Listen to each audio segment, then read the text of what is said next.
Gordon, and today I'll be talking about the Great Depression. What is the Great Depression?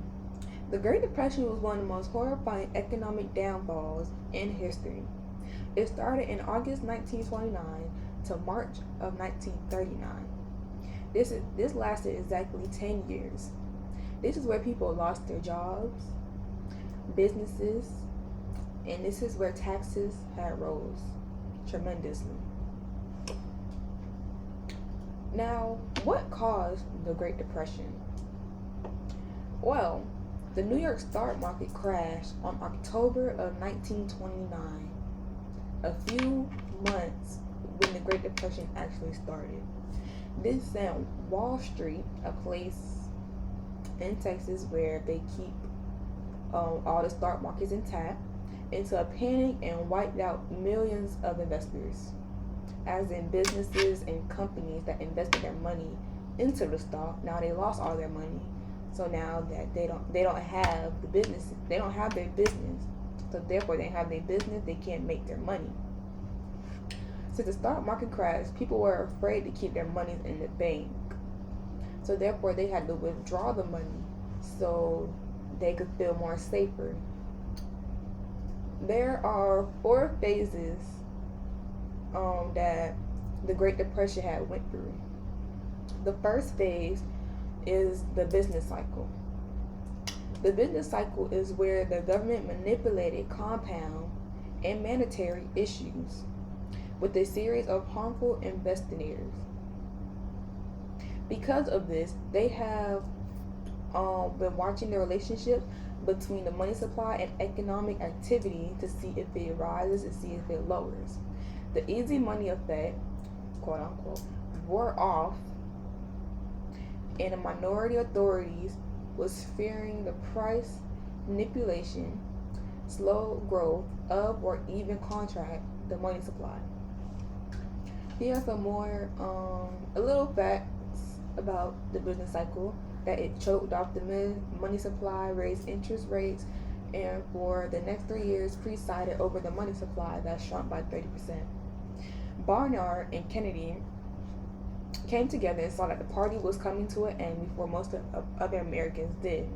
The market rose, fell into synchronization with what the Feds was doing, means that they realized that what the Feds were doing was very wrong, so they stepped up to do the right thing. Phase 2 is the disintegration of the world economy. This shot up rapidly until peaked out of more than 25% in 1933. President Hoover was elected. This is when President Hoover was elected. When Hoover raised taxes, it was putting millions of people into a dole, which means it kept putting millions of people into debt, deep into debt. The Revenue Act raised United States taxes across the board, with the top rate income raising from 25% to 63%.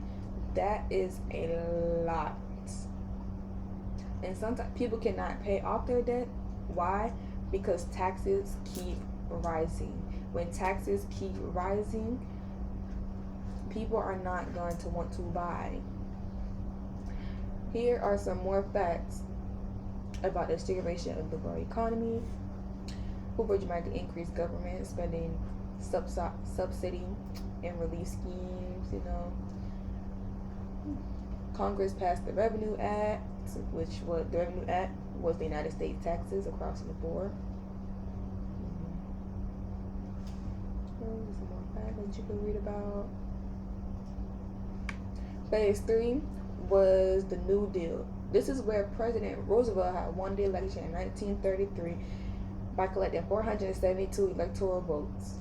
Between 1933 and 1936, the government passed the Architectural Adjustment Act, which led a new tax of agriculture processors, and used the revenues to supervise the wholesale destruction of vulnerable crops and cattle. Here are some more facts about it.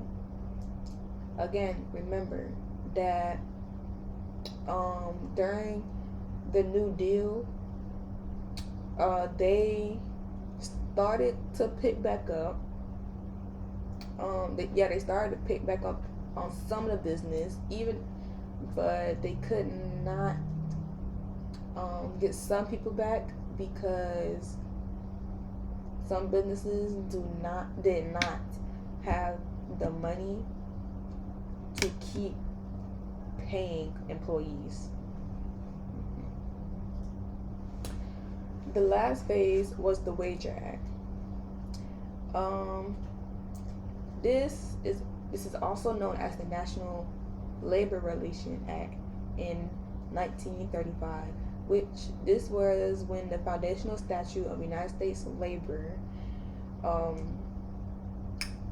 that guarantees the right of private sector employees to organize trade unions, new restrictions on the stock market, where they imposed a great deal of